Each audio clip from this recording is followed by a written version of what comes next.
で消費税上げるのかっていうと、ごめんね、もう本当に喉が渇いちゃうから、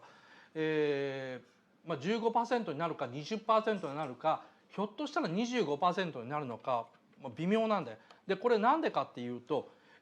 所得税とか法人税を下げようって考えてるわけだよな。当たり前なんだけども、税制度っていうのはさ、別に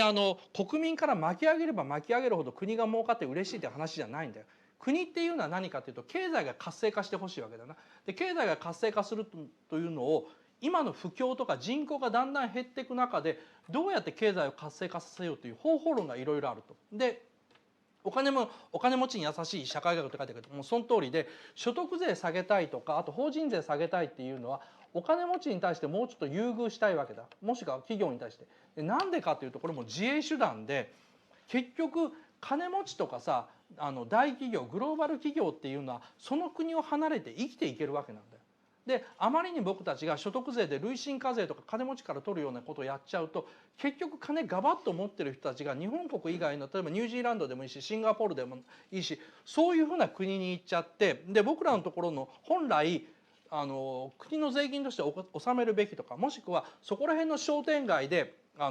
お金を使ってくれるようなものが全て国外に逃げちゃうわけなんだよな。なので、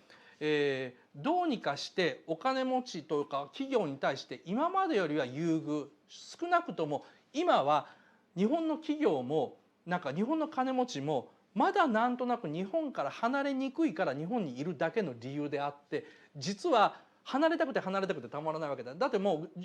現に Google とかさ、Apple とかはさ、いろんなところに本社みたいなものを置いて、でお金を払わないようにしてるとか、税金払わないようにしてるっていうのが G20 でも問題になってるぐらいで、もう国家よりそういう超国家企業群の方がパワーが強いわけなんだ。どうやって税金取っていいのか分かんないわけなんだよな。でそれがあるもんだから、所得税っていうのを、せめて諸外国並みに、法人税を諸外国並みにして金持ちとか、法人が逃げないようにした上で消費税を上げることによって、消費税というのは結局お金たくさん使う人が、